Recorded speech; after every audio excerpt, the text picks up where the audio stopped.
Frederick, Colorado. A quiet suburban neighborhood, wide streets, trimmed lawns, identical houses lined up with almost mathematical precision. The kind of place where nothing ever seems to happen. The kind of place where neighbors wave and doors stay unlocked. Next door lived the Watts family. Chris Watts, 33 years old, Shanann Watts, 34, two little girls, Bella and Celeste, and another baby on the way. On the outside, they were perfect. Shanann was active on social media, videos of the girls laughing, birthday decorations, family trips, smiling selfies in the kitchen, a growing pregnancy announcement. Chris appeared quiet, soft-spoken, almost shy. In videos, he stood slightly behind Shanann, smiling politely, a man who looked harmless. Friends described them as loving, hardworking, devoted parents. If you scrolled through Shanann's Facebook page, you would see a marriage that looked stable, supportive, happy. But sometimes, the most dangerous secrets live in the most ordinary homes. In the summer of 2018, subtle changes began to form, the kind no one notices at first. Chris had recently lost weight, a lot of it. He started going to the gym regularly, buying new clothes, becoming distant. Coworkers noticed he seemed different, more confident, more private. At home, Shanann was pregnant with their third child, a boy. They had already chosen his name, Nicole. That was the name no one in the neighborhood knew. Nicole Kessinger, a coworker. The affair had begun quietly. Text messages, lunch breaks, secret conversations during work hours. And while Shanann posted about love and family online, Chris was living a second life, a life that required lies. Small lies at first. I'm working late. I'm at the gym. Just tired.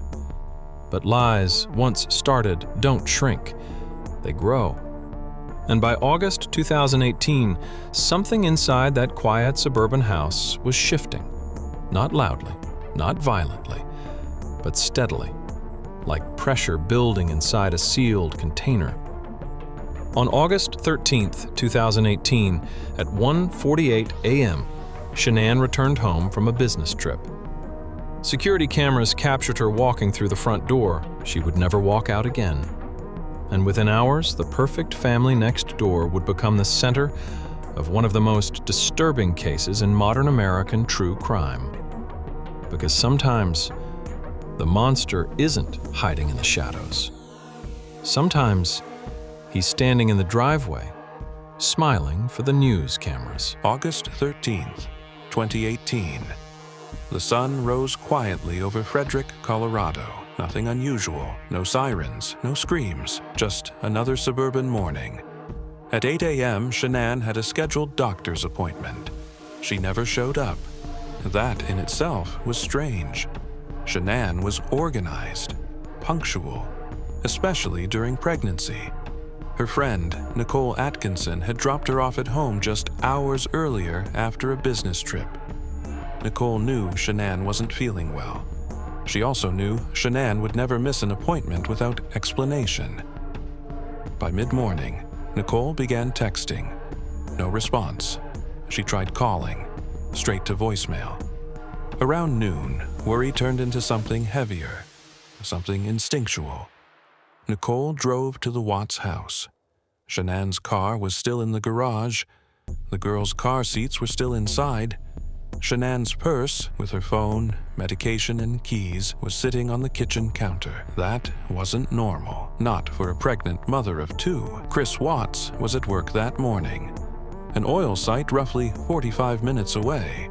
When Nicole called him, he sounded calm, almost detached. He said Shanann had taken the girls on a play date, but that didn't make sense. Her phone was inside. Her purse was inside. Her car was inside. Nothing added up. By early afternoon, Nicole called the police for a welfare check. Officer Nick Baumhover arrived at the house shortly after.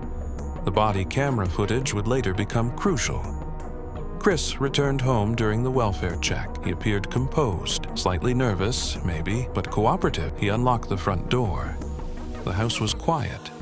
No signs of struggle, no broken furniture, no overturned objects.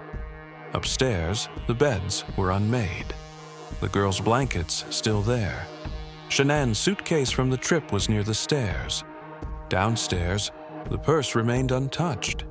It looked like someone had simply disappeared. Chris spoke slowly, measured. He said Shanann had been emotional. They'd had an argument. Maybe she left to cool off. But as the officer walked through the house, the silence felt unnatural, too still. In the neighbor's driveway next door, another camera had captured something from earlier that morning. Chris standing by his truck back and forth, loading something into the back. The neighbor, Nate, invited Chris inside to watch the footage. On the screen, you could see Chris's truck parked unusually close to the garage. You could see him walking repeatedly between the house and the vehicle. Chris stood there, watching the screen. His hands rested on his head. His body language shifted, subtle but visible. The officer noticed, a quiet moment. But sometimes truth leaks through body language long before words betray it.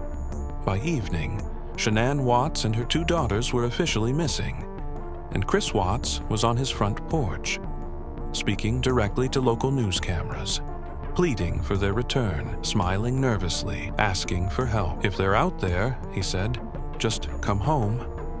But behind that calm exterior, investigators were beginning to sense something wasn't right. Because when a mother disappears without her phone, her car, or her children's car seats, it's rarely voluntary.